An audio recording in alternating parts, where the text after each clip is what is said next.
The following program may contain strong language and mature content. Viewer discretion is advised.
Good evening. How's everyone doing on this fine Thursday evening? You are tuned into Kandid Konversations with Kire. Hey, Rochelle. I am your host, Kire Senoj. And before I go on, let me let everyone know, on Facebook, I no longer have that page, Kire Senoj, and I can't get rid of it. I don't know what happened. I can't log into it or anything. So I have another Facebook page called Kandid Konversations.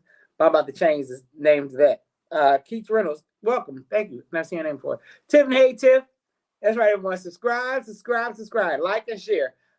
Tonight's conversation is going to be on Black history and what are we doing? And it's about the LGBTQ portion. And I'm asking this because what are we doing as a Black gay community? Are we making any changes? Are we making strides?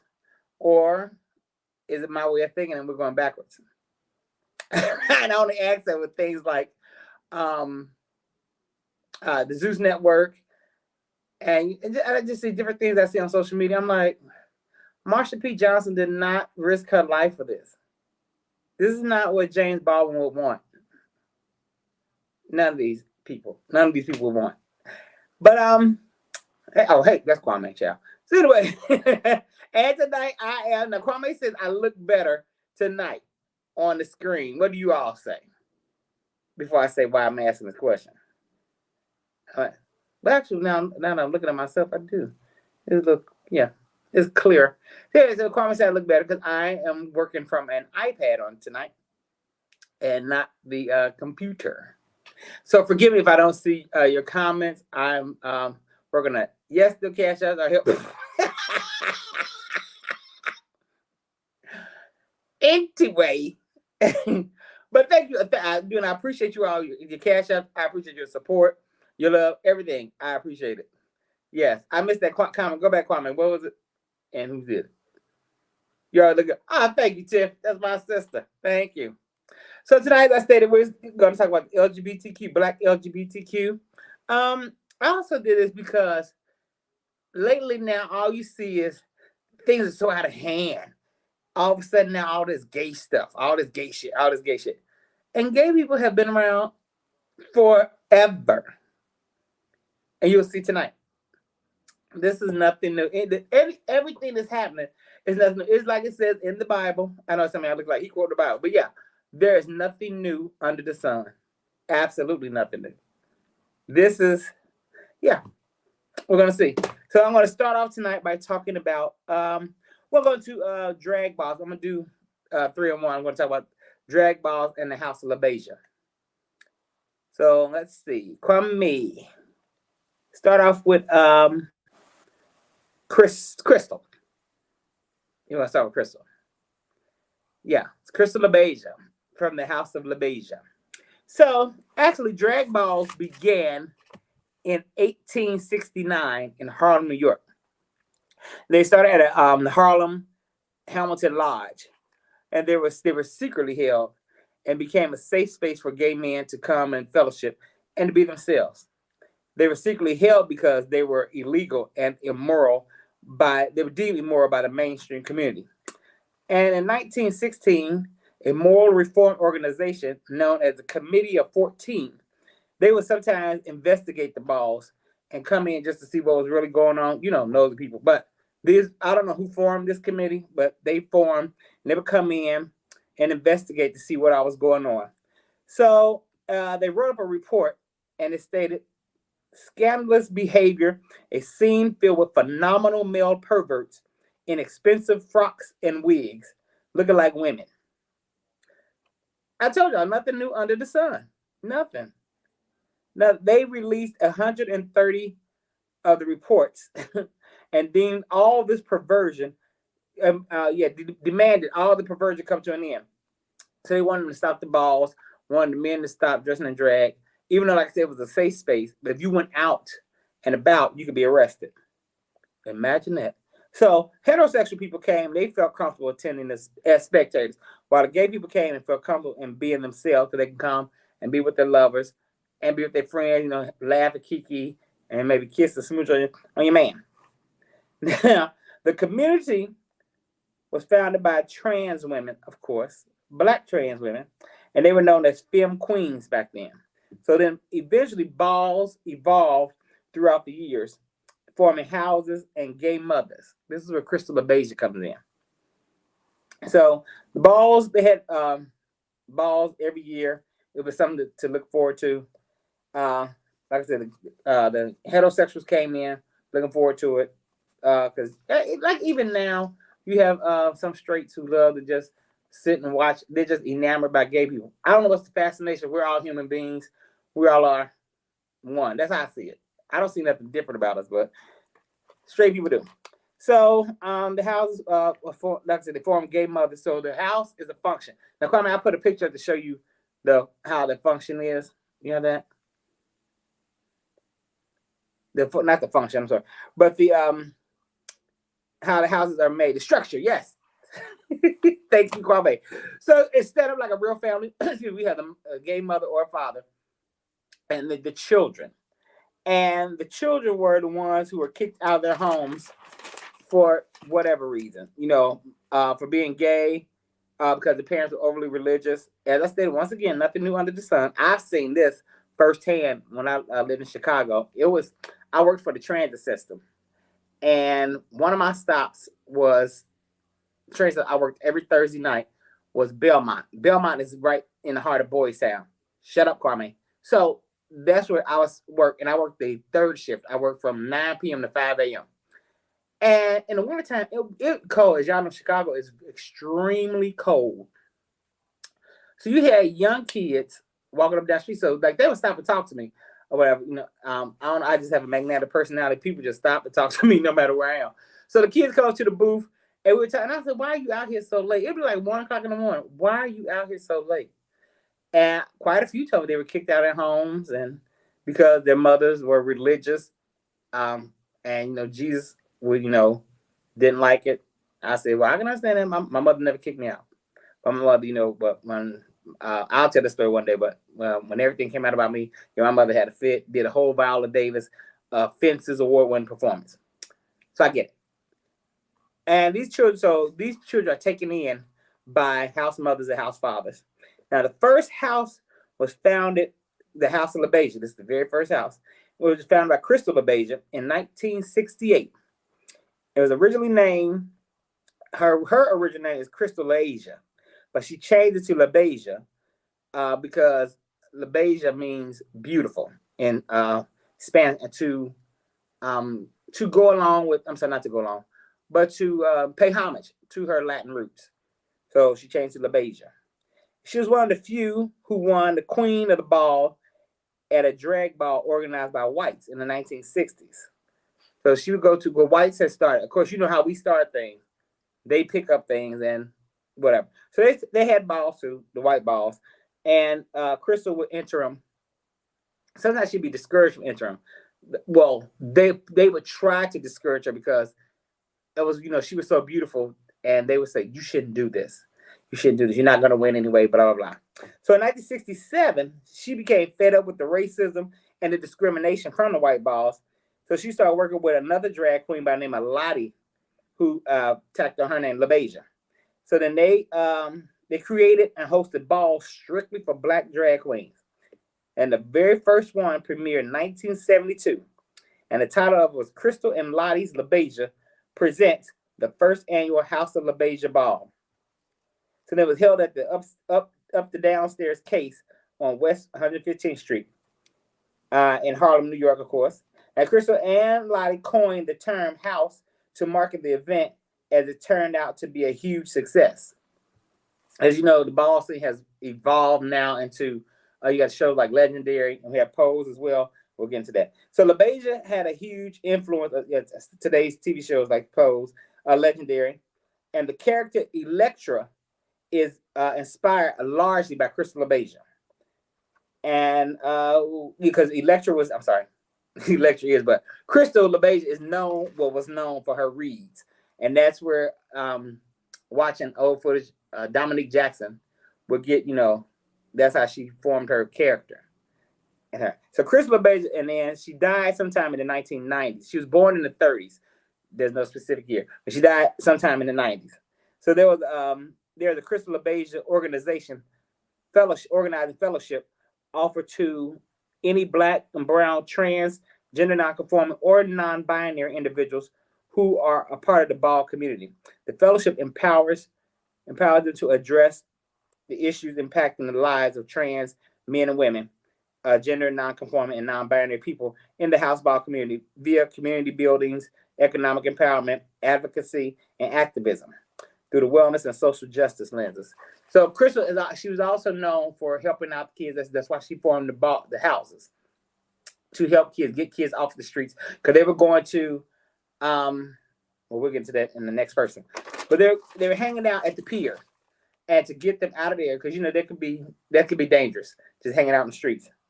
So Crystal took them in, and she became the house mother. She became the mother to a lot of people, and which branched off into other houses. That's how other houses branched off because of her, after they had grew up and got up and got out. So then you have, after her, a member of her household is a man by the name of Junior LaBeija. Junior LaBeija is the voice of the iconic documentary Paris is Burning. That's what they call him, the voice of the movie. He is the main influence. His whole persona was inspired. He's the inspiration behind Billy Porter's Pray Tell character. His whole everything is Junior LaBeija. That's him. So in Paris is Burning, he's a man about his business, very well known for his quick wit and his reads, and he's a fan favorite of Paris is Burning, even though he actually dropped out of the film. Right when film began, he told him, I don't want to do this. He changed his mind, but he had did one pre-interview, which they recorded in his apartment. But he allowed them to use that part in the movie and some of the audio that they captured. And of course, the film now showed up. Of course, the film crew showed up when he was emceeing the balls as well. So that's how you got to see him in the movie, right here, this picture, because the film crew came because they were following other people in the film, like Pepper LaBeija, Dominic Corey. I think her Dominic. I can't think her first name for some reason. But anyway, they were following them around, and so that's how he became in the film, even though he didn't want to do it. So another story is when they got ready to do Pose, Ryan Murphy contacted the lady who did Paris is Burning. So she contacted some of the people that were in the movie, and they contacted Junior. So Junior went and he met with her, and everybody named their price. So Junior was like, I wanted more money. If you're able to offer me this, you can give me this. So, but she had told him again, if you come to this meeting, it's not a guarantee that they're going to put you in the movie, but in the television show, but they want to hear from you because, Ryan Murphy wanted to get full details because here you are, and like Junior stated, it's funny because you had this white man telling the stories of black and brown gay people. He never went through any of the things that they went through. So he wanted all of them to come together and to tell the story, which they did. They met. Junior went to one meeting, and he said that he did the same thing he did with Paris is Burning. Like, no, I don't want to do this. He's like, no, I'm good. And so they offered him money. He's like, no, I'm good. So anyway, Junior is also a heavy influencer in the black gay community. There's a term called shake the dice and steal the rice. You hear RuPaul say it if you watch Drag Race. And which is an expression that means never forget when you were hungry. Which means now you making the kids in the ball, because like I said, some of the ball kids are poor or underprivileged. So they would come, and once you start winning money from the ball, you start making money. But they would tell them if they eating it up on the floor, hey, shake the dice and steal the rice, which means never get, like I said, never get you a hungry. But lets you know, hey, don't get lax. You still got to do what you got to do. So now this is the phrase, shout it out, as I said, this shout it out in the ball scene community. RuPaul does it on Drag Race, but it really don't apply to those girls. But RuPaul was back then. RuPaul was there during the Paris is Burning, that era. But RuPaul was going city to city because his story is really amazing as well. I didn't include him in this though, but his story is amazing. He went city to city, which is how he knows them. This is a picture of Billy Porter and Junior LaBeija, which is the only picture. So now, this is, I'm going to say allegedly, even though it came out of Junior's mouth. This is the one and only time that they met. And Billy gave him, like, as the kids say, paid him dust when they met. Now, this is a photo op. This is what Junior calls a photo op. And because Billy paid him dust, they just happened to be at and he just happened to be at this event. But because I've never heard, pray tell, Billy mention Junior LaBeija, even though me from watching Paris is Burning, when it first came out in the theater, I went to the movie to see it. I knew who it was based on because, like I said, it's all him. But Billy's never acknowledged that, and Junior talks about that as well. Never acknowledged that. And he was saying how he agrees with Janet Mock that Hollywood is a motherfucker. Like, you have to pay heavy prices to do certain things. Like, they want you to flip over backwards if you're black. Flip over backwards, do a whole lot of stuff. And he just wasn't with it. Junior's not with it. It's a lot, he could do a lot of things. He could have done a lot more. He even admits that. He could have done, there's a lot more he could have done had he done this and done that. But he's like, no, he sticks to his guns. I wonder if he's a Libra. But he sticks to his guns. Like, it's like, you cannot change this man's mind. Once his mind is made up, it's made up. And he's just going to do whatever it is he wants to do. This picture, Billy Porter, it's now when it comes to pose, what they did was, what Ryan Murphy did, he used the people that came to the meeting as the judges. When you watch pose, you see the judges, the ones holding up the signs, 10s, whatever. Those are the people that were in Paris is Burning. And now he just used them as judges. Like, they have non-speaking roles. They had non-speaking roles. And Junior LaBeija said, I knew it was going to be some bullshit in the game, which is why he didn't do it. So I guess that was Ryan Murphy's payment for saying thank you for, spilling your guts and letting me tell these stories. Yada, yada. Even though, as a lot of things, he beefed up just for television. Now, when it came to Pray Tell story, if you all watch the show, a lot of it is Junior's story. Of course, some things are just for television. Like, Junior did leave home. Junior was kicked out of his home. Pray Tell just left home. There's other similarities to it. But they, like I said, they never acknowledged Junior, never paid homage to Junior or anything. And that's all him.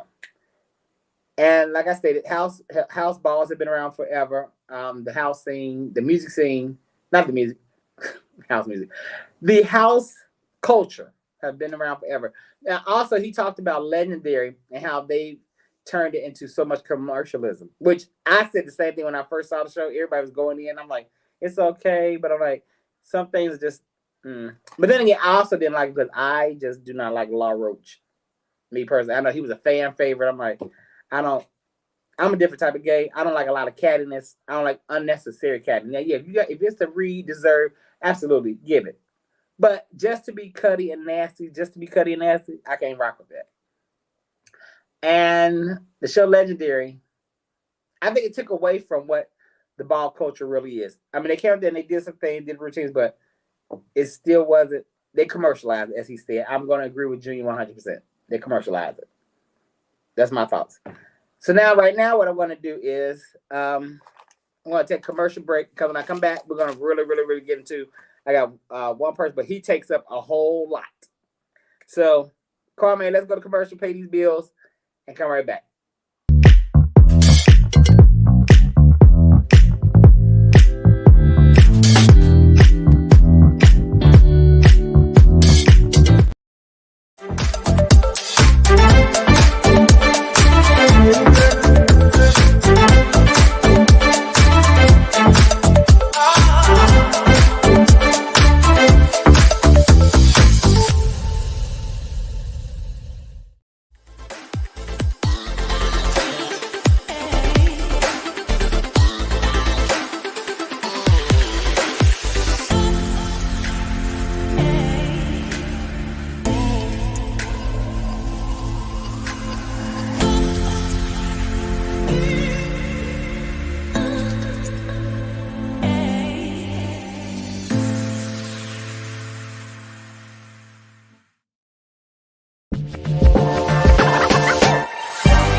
Yes, welcome back. So my next feature, I was gonna do one other person, but I'm like, this person just takes up so much time. And this is actually one of my favorite entertainers since I was a child. And this is the one and only. I was gonna show a picture. One and only Sylvester. Sylvester is, beyond iconic. I don't know the word that you would call him. He paved the way for so many. He is, because I be hearing people on TV telling Boy George. I'm like, no, he paved the way for Boy George. And even Boy George will tell you that. He made it okay to be androgynous. Even though what I love about Sylvester is he's a man that he didn't let anything step his way, which is why I'm wearing a shirt that says no place for fear. I was getting Fish Fearless on the back, but no place for fear.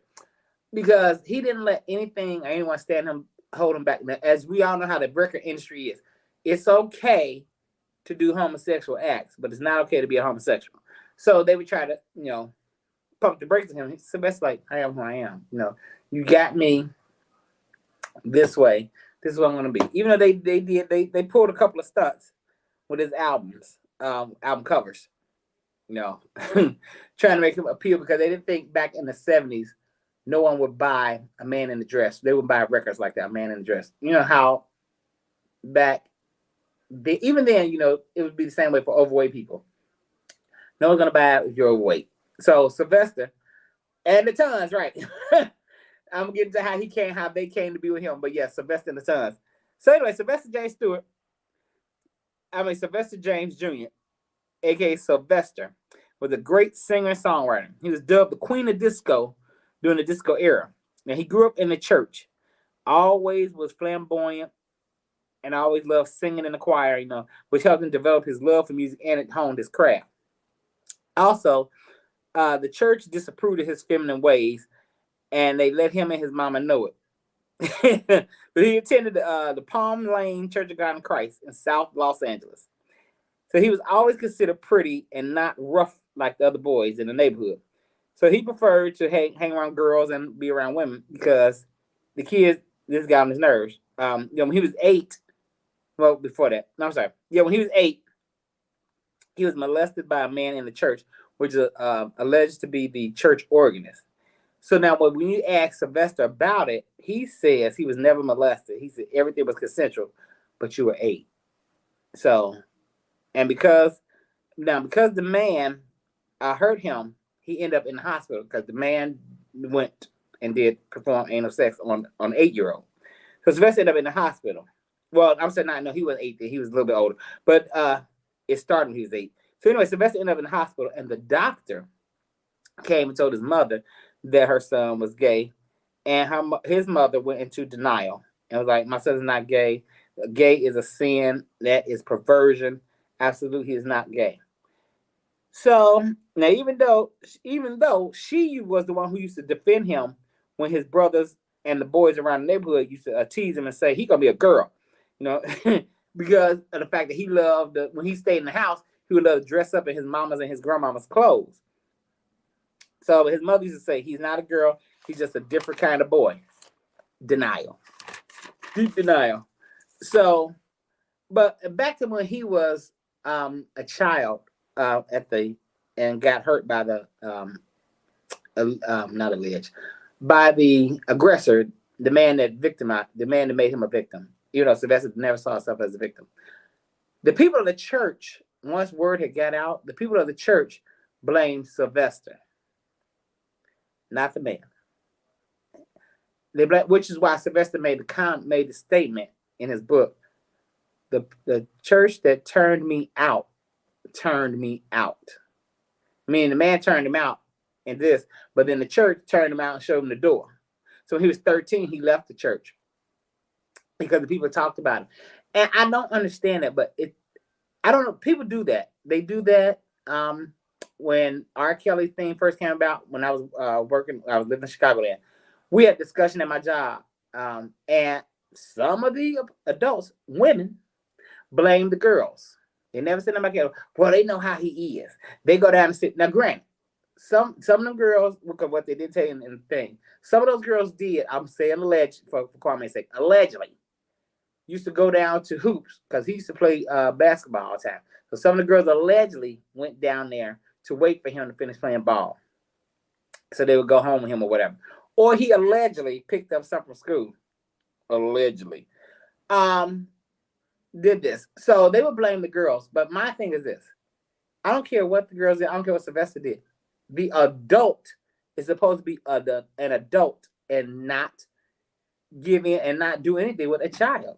That's just me. And I saw this firsthand, especially church people do this. We had a church, quick story. Had a church trip. I was 9 years old at the time. Young lady was 16. Our church organist had a reputation of being a ladies' man. To this day, right now, he has, I'm going to say, I got about between 35 and 40 kids. So anyway, he was known for go from woman to woman to woman to woman to woman. Well, word had got out while we was in Memphis, Tennessee. We were visiting Al Green's church. So word had got out that the young lady spent the night in his room. And after she spent the night in his room, and when we got on the church bus, we were on our way home, and the people on the bus, the church people, started talking about it like she wasn't even sitting there. They started talking about her, and she overheard some things, and she started crying. Now, her people, her mother and aunties and stuff on the bus. And they I don't know what they said, because I don't know, my grandmother, rest in peace, Agnes Brown, but my grandmother was a woman who didn't play. My grandmother defended her. And my grandma told all them people on that bus, y'all need to be ashamed of yourselves. You said, we're talking about this girl, ain't saying nothing about his raggedy ass. My grandma was a cousin Christian. You say nothing about this man raggedy ass, but y'all talk about this girl, blah, blah, blah, blah, blah. And it just went on. So like I said, they blamed her. I don't know why people blame the victim in things like that. I don't know. But anyway, back to Sylvester. So one day, him and his mother, as he got older, they got into an argument, and it was such a heated argument because he started arguing with his mother and she found a new husband. They had gotten married. And of course, the man in the house, they ain't feeling your son dressed up like a woman. Yeah. But they had problems after it was Sylvester came out. Just, he was himself. So him and his mother had problems. So they got in an argument. He stayed gone for good. He ran away. And first he was sleeping on a friend's couch. Then he went to his grandmother's home because she never judged him. And his grandmother didn't judge him because she had gay friends. She had been friends with gay men since the 1930s. See, I told you I ain't nothing new under the sun. The 1930s. Gay. Wow. So Sylvester, he became very daring. So in the late 60s, he had a boyfriend named Lonnie. and they were perceived to be the it couple, what's called now goals. But so Sylvester would go out, he would go outside and drag, and it was very risky because in the state of California, dressing in drag was illegal. So he became before becoming the queen of disco, he held several jobs, while he was dressing in drag and just outside living his life. So he was a cashier at an airport parking lot. He was a worker at a department store. He became a hair salon person working in a hair salon. I don't know what he did. Then he became a makeup artist for a mortuary. And then he became a cook at McDonald's, but he got fired from there real quick because he refused to wear a hairnet. So then during the Watts riots, because he was from Watts, and he had moved to San Francisco, then came back home to Watts, like I said, his grandmother. So him and his friends, they looted in the Watts riots, and all they took was hairspray, makeup, and lipsticks, stuff for their drag, because they started doing drag 24/7. Sylvester didn't care. So then in 1970, he met a man named Michael Lyons, and the two of them had an open relationship. First white man he had. Open relationship, and Sylvester was so engrossed in this man, he proposed. So they had a marriage, they had a wedding at the Shakespeare Garden at the Golden Gate Park. And in 1970, that was unheard of. Two men to get married, very risky. Like I said, Sylvester was an innovator. Then in 1972, he was offered the chance to record a fully funded demo from A&M Records. They funded the whole thing. He recorded the whole album. He even recorded his own version of Superstar that was covered by the Carpenters. As y'all know, Superstar is also covered by Luther Vandross. In my opinion, Luther Vandross took that and made it his own song. Yeah. So he recorded that. And then once he finished the album, A&M listened to the album, and they was like, you know what? This won't be a commercial success. So they scrapped it and shelved it. So then he started doing local gigs with the band that was hired for the album. So they joined forces, and he named them the Hot Band. So then they had the Hot Band. Then he hired these singers. It was four sisters by the name of the Pointer Sisters, but they ain't what they was called back then. They're just his background singers. So then they would do their live show. Their live show was in high in demand because they were full of energy, and everyone loved the music. So they recorded their first album, and the album was a complete flop. So even one critic said it lacks the fire from their live shows, which people don't realize live shows and studio recordings are different. Like I love Avery Sunshine, and I love Ledisi, and I love their recorded material. But once you see them live in concert, it's like I don't want to go back to recording because their live shows is just like that. Same thing with Jill. The first time I experienced Jill Scott live, I couldn't listen to her first album the same again because Jill would take songs, but she rearranges her songs too, and she's a great live performer. And that was Sylvester. Sylvester was excellent at live performance, and that's what he felt. He said he felt at home. He could be his true self. He could just be free, and he would let it all out on stage. So then they toured the U.S. Now, however, in several of the southern states, they all received death threats from conservatives and racists, of course, because Sylvester was drag. You had this front man out here and wearing makeup and heels. And in the 70s, in the South, that was to me that was daring to even book a gig in the South, knowing you're gonna be in drag. But Sylvester was Sylvester. So now in 1974, the Hot Band they left Sylvester saying he was too difficult to work with. It took y'all years. Okay. Anyway, they left him. And then his relationship with Michael ended as well. And Michael ended up moving to Hawaii. Baby, now that's a breakup. Y'all live in California. This man packed up and moved to Hawaii. That's a breakup. So Sylvester started doing local gigs around LA. And then one in particular he did was at a spot called Jules Catch One, which was a local black gay bar on West Pico. So he had found a new band, got two background singers. He ended up getting two guys in drag, and they were doing background. And the people weren't feeling it at all. He got terrible reviews. They're like, no, they wanted what he had first. So the Jews like, no, we want what you had, but he didn't have what he had because they broke up. So he put things on hold for a hot minute and went back to regroup and rebrand himself. Try to do things over again. So he had a whole brand new team. Had a new manager, and then he had auditions for background singers. So One lady came in to audition, and when she got there, she said there was a skinny white girl standing at the piano singing, and she said she did. Now in her own words, she said she didn't sound like nothing, and well compared to her, I believe it. But anyway, she said the woman didn't sound like anything. She sang, so she finished. Sylvester asked her, "Can you come up here and sing something?" Sure. She got to the thing and she sang, and then nobody said nothing to her, so she walked out, but she was going somewhere kind of way. She got turned around. So anyway, Sylvester found her and said, "Hey, do you have a friend who is as large as you and who can sing as well as you?" She said, "Yeah." He stopped the auditions. They didn't tell her that at first, but he had stopped the auditions. He's like, he don't have to see nobody else. He found what he wanted. So she said, "Yeah." So she went to a payphone and called her friend named Izora Rhodes and said, "Girl, look, we got a gig, blah, blah, blah, blah." And the rest is history.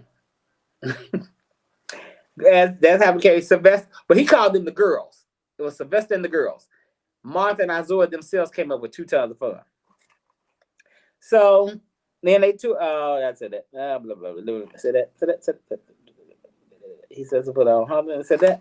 And need a young woman named Martha. Oh, yeah, I said that. Fresh face, heavy set, straight out the church soprano. Yeah, that's Martha.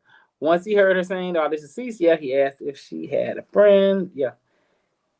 So Sylvester was listening to, he started listening to a new genre of music called disco. He loved it, and it was very popular on the gay scene, but he didn't know if he could do it or not. He's like, I don't know. He didn't know if he would feel comfortable doing it. And it was topped by black female artists like Donna Summer, Gloria Gaynor. They were Thelma Houston. They were at the top of the charts. They were doing a thing, and you didn't hear too many men disco singers. You know, men eventually came in, and of course, palm color artists came in, and then with bullshit like Disco Duck. I don't know if you remember disco. I just remember when I was a kid. I used to love disco. But anyway, like I said, he was unsure if he could do it or not, so he pushed through and started recording an album. And then he came in. A guy came in, Patrick Crowley, who he had heard of. He knew who he was, but he invited him to come in. So he came into the studio, started playing. Sylvester asked him to join the studio band. So Sylvester got so impressed with his playing, he asked him to be a backup musician on the tour. And so they came up, they found songwriter, and they came up with 2 songs to as singles, Mighty Real and Dance Disco Heat, which actually became 2 of his biggest hits to date. Those are classics. Those are not even hits, those are classics. So the songs were released as singles, and great hits. So he toured heavily and gained success and notoriety from off them 2 songs. But like so, you got a full show with them, with him and the Tons. So he was now in 1980, while they were in New York, Sylvester got arrested. So he got arrested for robbery. He was accused of robbery and stealing some very rare coins. So he got put in jail for 3 days. And then he got released for $30,000. Now, you know, 1980, 30,000, woo, that was some money. So he was never charged for the crime. And he was discovered that he was truly innocent of it all because there was an imposter posing as Sylvester, who was signing checks in Sylvester's name, which is how the coins became stolen. And I guess in the 80s, that was a thing. There were a few celebrities who were looked at as criminal, who had criminal activity against them.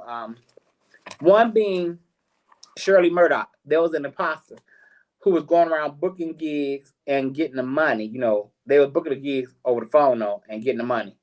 You know, back then in the 80s, you didn't have no internet, nothing like that. You didn't have no email. So they're booking gigs over the phone. And, you know, they would tell them, my fee is blah, blah, blah, blah, blah. And they would pay the fee, whatever. But turns out, it took them a couple of years to find it. But it was a drag queen. I wonder if it was the same drag queen imitating Sylvester. But anyway, it was a drag queen imitating Shirley Murdoch. And when they showed the picture, he really did look like Shirley Murdoch. He had the wig, everything, just like Shirley. So, yeah. And so he was committing fraud in Shirley Murdoch's name. So anyway, after that, Sylvester went back to San Francisco and started recording his next album. He left disco alone totally because there was a thing called the Disco Sucks movement. I don't know if you all know about that, but that happened. It took place in Chicago, out on Wrigley Field, and where they took a bunch of disco records and burned them on the field. Threw them out in the field and burned. They had a big bonfire. So anyway, after that, Sylvester said, I'm done with this. So he recorded the last album for Fantasy Records. And by then, Martha and Azor, they was gone. They was doing their own thing. They were they were the Weather Girls by now, which got changed because of the song "It's Raining Men." They're the Weather Girls. So his background singers now were Jeannie Tracy, who she's known throughout the industry, and a young man named Maurice Long. So between Maurice, Jeannie, and Sylvester, they changed their name to the Kojic Singers because all three of them grew up in the Church of God in Christ. Child. I wonder what Bishop Wooten will say about that. Anyway, then in 1982, Sylvester and the Tons, they both suspected they were owed royalties from Fantasy Records. And so Sylvester filed a lawsuit in November 1982, which it proved successful because, come to find out, Sylvester was owed back royalties, as he suspected. He was owed $218,112.50. However, Harvey Fuqua, who is the head of Fantasy Records, he was only able to pay $20,000. That's all he had. So Sylvester never saw the majority of his money, which is not funny, that he was owed. So, which happened to a lot of singers. The contracts that they signed, I believe a lot of people signed contracts without lawyers present. And if they did have the lawyer present, the lawyer was the lawyer of the record company, which, like I tell people, I used to tell the dude I used to manage back in Chicago years ago, the lawyer for the record company is not going to work for you. He works for the record company. So they're not going to be in your favor at all. You can't work for both of y'all. I can't have your back and have their back. I can't have their back and have your back. It doesn't work like that. So you should always have your own lawyer, which now is a lot of people going independent and releasing stuff themselves on streaming. So streaming is actually a blessing to artists. Now labels, not so much. Even though some kind of way the labels worked it for the old music, they can get paid off of that as well now. But some things that you can't find on streaming because the labels won't release it because they're not getting any money. Which is real quick, Tommy Boy Records. De La Soul didn't rest in peace to Dove. De La Soul didn't have their music on streaming for a while. So they kept going back and forth because Tommy Boy wouldn't release it because like Tommy Boy wasn't gonna get no money, so they had to finagle their way trying to get money. It never worked. So anyway, Tommy Boy sold to, I forgot the man's name. Anyway, he bought it. He contacted De La Soul. They had a meeting, and they said starting March 3rd, I believe. March of this year, De La Soul's music will be available for streaming. I can't wait. And it was like, I'm sad because Dove never got to see that. They all set it up, but he never got to see it being released on streaming because that would be another income for them, which is great. But anyway, so in 1985, Sylvester had a boyfriend named Rick Cramner, Cranmer.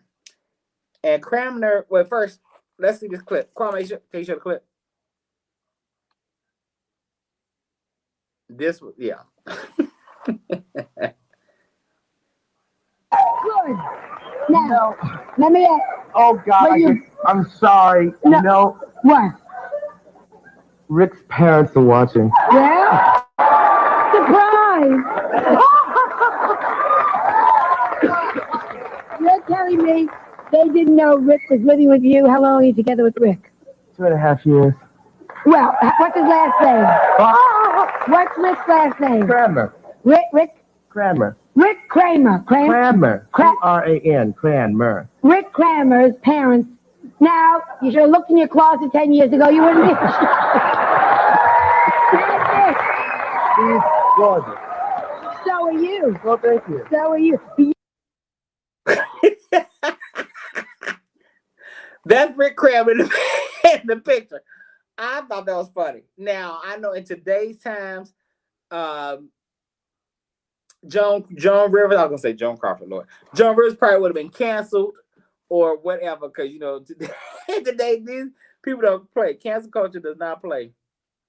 I thought it was funny. But in that same interview, though, she also called Sylvester a drag queen. He was like, I'm not a drag queen. I am just Sylvester. Period. He looked at himself as just Sylvester. He doesn't see anything different about himself. He just, this is what I do. This is what I like to wear. It's me.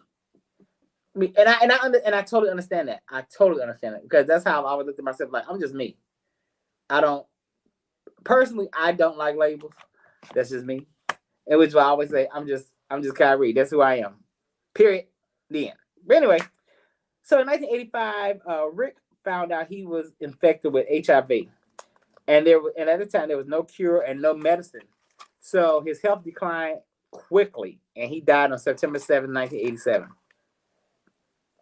So Sylvester was so devastated. His friends had died. A lot of his friends had died, and now the love of his life was gone. So he figured he too was going to be infected, but he refused to go get tested. He was like, he didn't want to get tested. He didn't want to know. Which I personally know people who are like that. Now, I don't want to know. If it happens, it happens. I just fall out, whatever. But then after he had developed an ongoing cough, he still would not go get tested. He continued to work and started working on albums. So now, I talk about that. So he went to the hospital for a sinus surgery. So yeah, Sylvester went for sinus surgery, and then in that time, that's when he discovered he had full-blown AIDS. So he stayed working. He stayed working. Working on local. He would just work local gigs. He wouldn't go out and tour because he was too weak. He did the.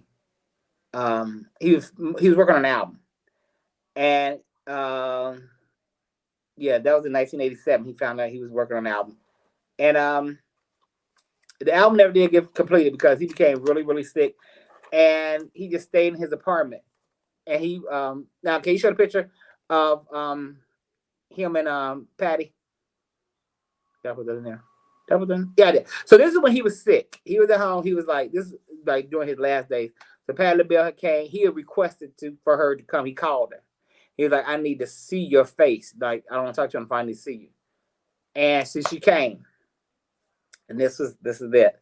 Then they became friends after she heard his version of "You Are My Friend." It's on the luxury. Oh God, I can't think of the name of the album. But anyway, it's the album cover. He's on the cover in a suit, and he on purple sunglasses. He's going up the staircase with some champagne in a club.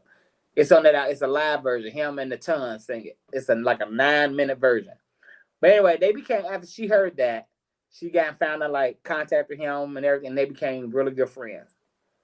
So then he wrote out his own funeral. He wanted to have an open casket, and because he wanted the world to see him. He wanted roses. He wanted to be buried in a red kimono, and he wanted for his pastor to preach the sermon. His pastor, which was Walter Hawkins. So the funeral was at Love Center in Oakland, too. So because there, also some other fun facts. Sylvester was he didn't sing in the choir there. He was on the usher board. He served his church. Even when he wasn't working, he would go to church faithfully and serve. And he loved Walter Hawkins' church because Walter Hawkins, at that church, they didn't judge. That was like, Love Center is actually one of the few churches back then, only church that I know of then in the 80s, early 90s, that did not judge people for being gay. They had an open door policy. All are welcome. It wasn't necessarily a gay church, but just all were welcome. So Sylvester there, he served on the usher board.